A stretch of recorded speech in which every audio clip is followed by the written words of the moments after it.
Arratsaldean guztioi, eta Josuak esan duen bezala, mila esker, ona egokitzagatik. Baina lehenik eta behin, EH Bilduren izenean, gauza argi esan behar zuegu, eta ez ditugu ahaztu nahi, aste honetan are gutxiago, sakabanaketaren 25. urtemuga beteko denean, hemen egoterik ezin dutenak. Como señalaba Joseba, nos toca en estas elecciones intentar romper un ciclo de enfriamiento social y político que probablemente los partidos del régimen intentan trasladar. Quitarle importancia a estas elecciones, entrar en debates que no tienen nada que ver con el fondo y que se dedican más a las formas, a si Izaskun es mejor que Iturgaiz, a si Iturgaiz es mejor que Izaskun, cuando, como luego intentaremos explicar, en realidad son dos caras de la misma moneda. Nosotros sí que creemos que hay que trasladarle a las gentes de Euskal Herria con claridad una cosa, y que nos estamos jugando muchísimo en estas elecciones europeas, que en cada kilómetro cuadrado de Euskal Herria, que cada ciudadano y cada ciudadana de Euskal Herria se está jugando mucho de lo que vaya a ser su vida en los próximos años con estas elecciones europeas. Porque, y esto no es un dato que manejemos solo nosotros, el 80% de las decisiones políticas y económicas que se toman en el marco de la Unión Europea, bien sea por el gobierno títere del Estado español, bien sea por el gobierno servil del Partido Nacionalista Vasco o el UPN, son transposiciones directas, son imposiciones que emanan de lo que se viene a llamar la Unión Europea. Yo no soy un europeísta acrítico, ni siquiera soy un europeísta crítico. Yo creo que soy un europeo muy crítico y muy cabreado con el modelo que llaman de Unión Europea, porque es un modelo secuestrado, es un modelo donde los estados son títeres de los mercados y donde los pueblos no son libres. Si no son libres los pueblos, lo son mucho menos las personas. Por eso creo que es importante que, aunque solo fuera para mostrar nuestro cabreo, para mostrar nuestra desilusión, quien se haya ilusionado, pero en cualquier caso, nuestra necesidad de respuesta hacia una nueva realidad europea, es necesario que le demos la importancia que tiene y que no nos dejemos arrastrar por ese discurso, pues bueno, de apatía, de desinterés o casi de relativización de lo que estas elecciones pueden suponer para cada uno de nosotros y nosotras. Todos y todas hemos oído hablar en muchas ocasiones de lo que es la Troika, esos hombres de negro que vienen a unos estados a decirles cómo tienen que regular sus presupuestos y en función de eso, de las exigencias del mercado, cómo tienen que dejar de asistir a sus ciudadanos y ciudadanas a través del recorte brutal en las prestaciones sociales, ya sea en la sanidad, ya sea en la educación, ya sea en cualquier otro aspecto de lo que en teoría un Estado garantiza al conjunto de ciudadanos y ciudadanas para un Estado, una comunidad autónoma, un gobierno de una comunidad autónoma, para dotarle de unas condiciones de vida mínimas. Para nosotros ahí es donde está el debate y ahí es donde situamos la reflexión. Gauza argi eduki dugu, ez gaituzte Europan nahi. Isilik nahi gaituzte, baina ez dute lortuko. Nos quieren callados probablemente porque nuestro discurso no es un discurso complaciente, no es un discurso que deja hacer a los mercados durante mucho tiempo. En la Cámara de Gasteiz, supongo que ellos eran en juntas y me imagino que si aquí habría alguien de Amaiur en el Congreso, habremos oído la frase de hay que trabajar de manera discreta, hay que actuar sin soliviantar a las empresas para que no se vayan de aquí y hay que ser cuidadosos con los que generan la riqueza. Para nosotros nada de eso es cierto. Donde ellos dicen discreción hay oscuridad y hay opacidad. Quienes generan la riqueza son los trabajadores y las trabajadoras, no los empresarios, mucho menos los empresarios que se benefician de medidas fiscales que pagamos entre todos, que las pagamos cuando ellos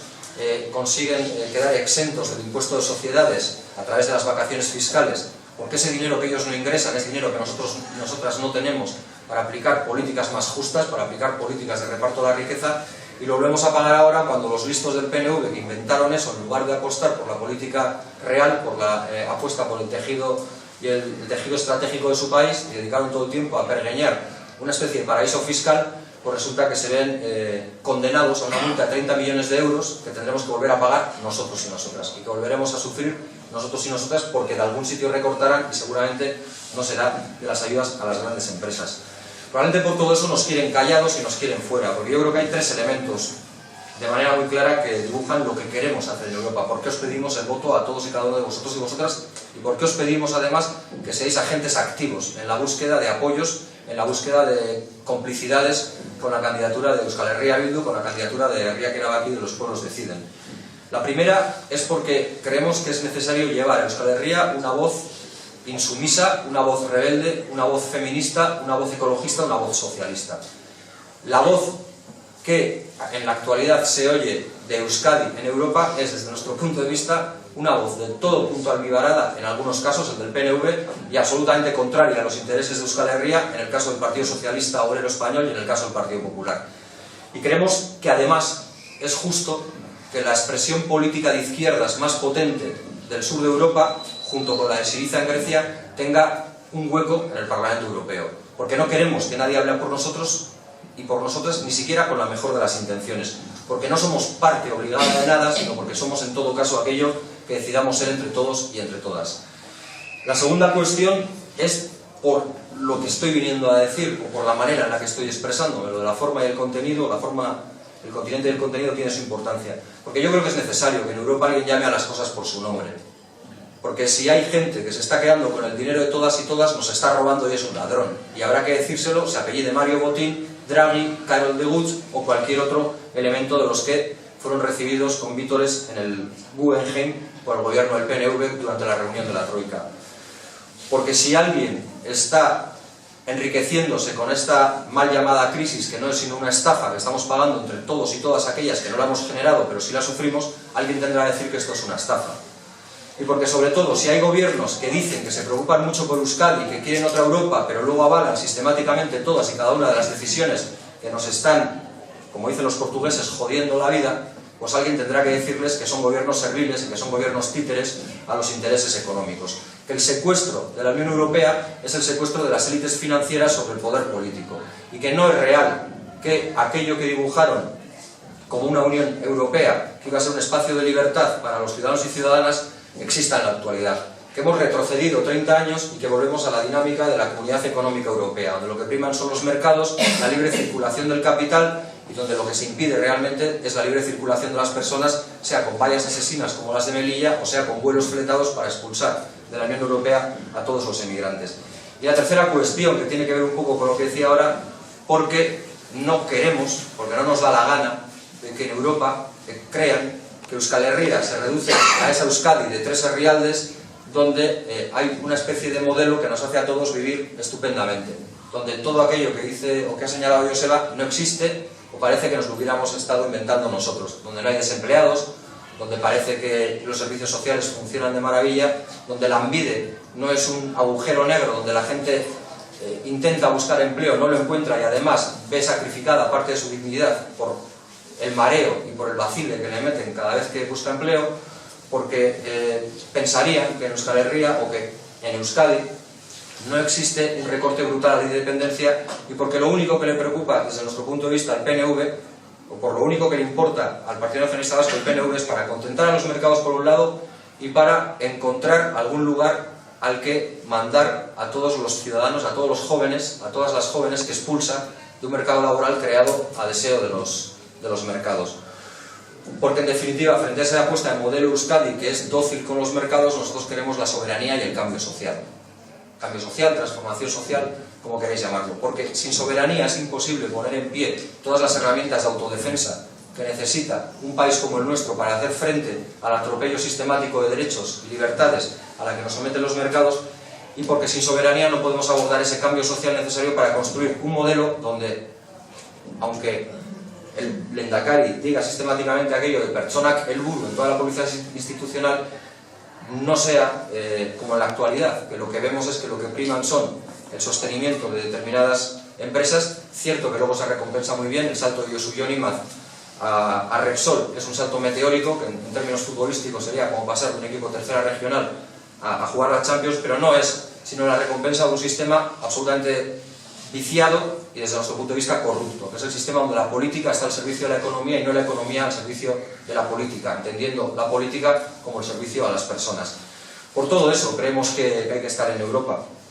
Y además por otra cuestión, PNV, PP eta PSek eredu bera defendatzen dute. Estatuko alderdiek dagoeneko esan dute koalizioa osatuko dutela behar izan ez gero. Baina ez dezagun ahaztu Euskal Herrian, PNV ere koalizio horren partaide dela. PNV eta PSren eskutik egiten dituelako murrizketak. PP eta PSren eskutik privatizatu nahi dutelako Kutxabank. PP eta PSren laguntzaz xahutu nahi duelako guztion dirua inora ez doa tren batean. Eta privilegiatuen koalizioaren aurrean besteok gaude herritarren gehiango zabala. Desde nuestro punto de vista, y creemos que por fortuna no es solo el punto de vista de una opción política, porque Euskal Herria Bildu ni siquiera pretende ser un partido político más, sino una herramienta al servicio de la ciudadanía, en este caso de la ciudadanía que se reclama de la Euskal Herria rebelde, insumisa, de izquierdas, feminista y ecologista, de la Euskal Herria justa frente a la Euskal Herria injusta. El otro día, en un debate en el Parlamento de Gasteiz, a cuenta de otra cosa de la que os voy a hablar ahora, si me queda algo de tiempo, porque hablo demasiado, me temo, una parlamentaria del PNV me decía que en el fondo nuestra propuesta era de todo punto utópica, que lo que decíamos sonaba muy bien, que podía engañar a mucha gente, pero que era utópica, porque no hay sociedad donde no exista injusticia. Porque en toda sociedad habrá ricos y pobres y porque tiene que haber injusticia. Bueno, nosotros nos reclamamos parte de esa mayoría que desde luego, quizá porque somos los de abajo y los que tenemos siempre la bota en la cabeza, estamos hartos de ser nosotros los que aportemos la cuota de la injusticia, la cuota de los que sufren la injusticia frente a quienes nos dicen que velan por nuestras vidas y por el futuro de nuestros hijos e hijas, mientras mantienen para ellos los privilegios y para el resto los recortes. Y hay muchos modelos para explicar, o hay muchos ejemplos para explicar por qué entendemos que hay dos modelos. No se trata de una simplificación electoral, de decir, bueno, pues nosotros somos los mejores, EH Bildu, pues somos la izquierda de este país, la mejor, lo que nunca ha conocido en términos de potencia la izquierda de este país, y todo el resto es malo. No, lo que decimos es que en función de cada hecho importante de este país siempre ha habido dos modelos, el nuestro y el del PNV, el PP y el PSOE, que ese sí ha funcionado de manera conjunta. Hablaba antes de Kutxabank. En Kutxabank, el PNV, el PP y el PSOE y algún otro sindicato, también hay que decirlo, actúan de manera conjunta para privatizar Kutxabank. Y privatizar Kutxabank no es solo poner en manos privadas una empresa semipública, es privar al conjunto de este país, como ya hicieron en Nafarroa con Lacan, de un instrumento absolutamente necesario para disponer de recursos con los que poder reactivar la economía. Y eso lo está haciendo el PNV, el PP y el PSOE, fundamentalmente. Cierto es que no se atreven a decirlo públicamente, ahora andan echando marcha atrás diciendo que ellos no quieren privatizar, pero no es menos cierto que ayer tenía que haber habido un debate en ETV para el que se nos llamó sobre la privatización de Kutxabank, para el que nosotros dimos nuestra respuesta positiva para asistir, el PSOE y el PP también, porque son kamikazes que les importa bastante poco el que puedan decir, y el PNV dijo que no. Y la conclusión es que el debate no se celebró. Y no se celebró porque tienen miedo. Y ese es uno de los ejemplos. El otro ejemplo es el de las vacaciones fiscales, de las que os he hablado antes. El PNV y el PP y el PSOE se preocuparon en buscar un modelo que blindara los beneficios de grandes empresas como Iberdrola, como Petronor, etcétera, etcétera, para que no pagaran el impuesto de sociedades. Y a partir de ahí les garantizaran que mantenían su sede fiscal aquí. Hoy, las consecuencias de esa decisión que avalaron el PP, el PSOE y el PNV la vamos a pagar todos en 30 millones de euros, que es la multa que ha impuesto Europa. Con el tren de alta velocidad pasa lo mismo. Denunciábamos el otro día que por el tramo del nudo de Vergara, que son 3 kilómetros, lo que han licitado, iba a costar 133 millones de euros, 3 kilómetros de vía, 133 millones de euros, se podrían hacer 9 planes de empleo local, como los que en teoría Urkullu ha anunciado como la gran maravilla, que son 13 millones de euros, 13 millones con algo de euros para reactivar la economía local. Cuando nosotros decimos que detrayendo el dinero del TAP se podía hacer eso, nos dicen que somos demagogos. Sin embargo, cuando decimos que están colaborando con una empresa que ha financiado regularmente al Partido Popular a través de sobres como Corsán Corbián y que ha corrompido, o se han dejado corromper, a dirigentes de Adif para incrementar el precio de las obras que pagamos entre todos y todas y así aumentar el chanchullo y aumentar el dinero que se llevan, nos dicen que somos unos alarmistas. Pero la realidad es la que es. Y ahí vuelven a coincidir el PNV, el PP y el PSOE. Y hay otro ejemplo que tiene que ver mucho con Europa. Estas elecciones europeas se hacen en un contexto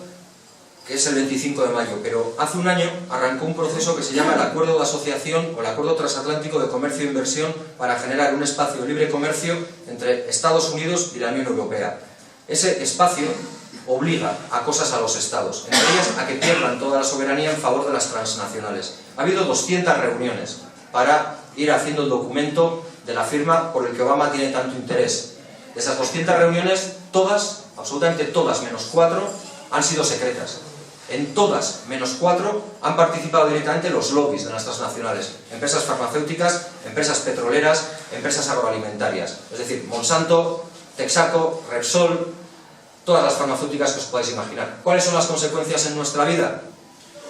que los medicamentos, es decir, que los genéricos, la ley de patentes que obliga a que un medicamento, una vez que una empresa lo saca al mercado, solo pueda explotarlo en exclusividad durante 10 años para que a partir de ahí se puedan hacer genéricos que abaraten el coste y más gente pueda acceder a ellos, va a aumentar de 10 a 20 años. Es decir, si algo cuesta 20 euros ahora y con la nueva ley en 10 años costaría 5, ahora va a costar durante 20 años 20 euros. Van a permitir la entrada del fracking, porque van a crear un tribunal privado que determina que nunca puedes erosionar el margen comercial de una empresa y que si en Estados Unidos es legal fracturar el ecosistema y fracturar nuestro suelo para buscar gas por esquisto, también lo tiene que ser en Euskal Herria y también lo tiene que ser en Bulgaria o en cualquier otro lugar de la Unión Europea. Van a quitar todas las normativas de seguridad que sobre los transgénicos existen en la actualidad en la Unión Europea. Es decir, todo aquello que en la actualidad, como por ejemplo las hormonas de crecimiento en el ganado vacuno, se evitan en la Unión Europea, van a ser permitidos a partir de ahora por este tratado. Y además, y si esto no fuera poco, van a acabar con todo el agro del Estado español, imagino, pero con todo el agro vasco, porque Monsanto se va a encargar de que todo aquello que no sean la agricultura extensiva, las grandes superficies, no tenga capacidad de competencia y no pueda ser además protegido por los gobiernos locales. Esa realidad tan negra que os he pintado es una realidad que el Partido Popular, el Partido Socialista y el Partido Nacionalista Vasco apoyan. Y la apoyan porque dicen que un tratado de libre comercio con Estados Unidos nos va a abrir las puertas a muchas cosas, por ejemplo, a más puestos de trabajo. No es verdad. Es decir, la propia Unión Europea rebaja en un 90% sus previsiones, donde decían que van a crear 4 millones de empleos, dicen que se va a crear en 400.000 para toda Europa, donde decían que solo se va a destruir, y aumenta un 90% las previsiones negativas, donde decía que solo se iba a destruir alrededor de 30.000 empleos del sector agrario, dicen que se van a destruir más de 300.000 por año. Ese panorama es un panorama que también se ventila en Europa, pero que es para nosotros la mejor radiografía de cuál es la Europa que en la actualidad tenemos. Una Europa servil, una Europa dócil y una Europa al servicio de los mercados. Por eso planteamos el voto, porque si somos mayoría en las calles, porque si somos mayoría los que sufrimos sus decisiones, es hora de que seamos mayoría también en las urnas. Y termino con una frase. El otro día decía la candidata del Partido Socialista, la Elena Valenciano creo que se llama, que nos están aplicando recortes poco a poco. Yo no sé si son poco a poco o de golpe, pero yo sí sé que por lo menos tenemos que confrontarle de dos maneras en Euskal Herria. Si son poco a poco, les tenemos que confrontar voto a voto. Y tenemos que hacerlo el día del 25 de mayo y por eso os pedimos que os activéis. Y si son de golpe, tenemos que luchar. Y la candidatura de Euskal Herria Bildu es ante todo una candidatura de lucha. Y Josu Faristi no va allí a hacer amistades con otros grupos de eurodiputados para decir que formamos parte del segundo, del tercero, del cuarto grupo más importante de la Eurocámara, sino que va a ir allí a ser la voz probablemente de los sin voz, o por lo menos de los que hasta ahora hemos sido los y las sin voz. Y sobre todo, como decía, los zapatistas, que curiosamente surgieron como expresión de respuesta a un tratado de libre comercio como el que les impusieron hace 20 años, probablemente sea tiempo de que recuperemos algunos lemas que parecen muy clásicos, pero que son plenamente vigentes. Ya es hora de que el pueblo mande y el gobierno obedezca. Y si nada de esto os ha convencido, al final, como estamos en campaña electoral, también podemos apelar a lo más primitivo, que son las vísceras. Porque viendo portadas como la de La Razón, de hace 2 días, viendo artículos como el de del Correo, que intentan culparnos por no parar la campaña electoral ante un asesinato intrapartido popular, como el que ha sucedido en León, está más claro que nada que el voto que más les duele, el voto que más le duele a los liberticidas de la paz, al Partido Popular, el voto que más le duele a todos los enemigos de la paz en Euskal Herria y fuera de Euskal Herria es el voto Euskal Herria Bildu. Yo creo que solo por eso, y quizás porque al final en la emisión de una papeleta lo racional pesa, pero lo emocional también, como en toda la vida, os pedimos el voto para Euskal Herria Bildu.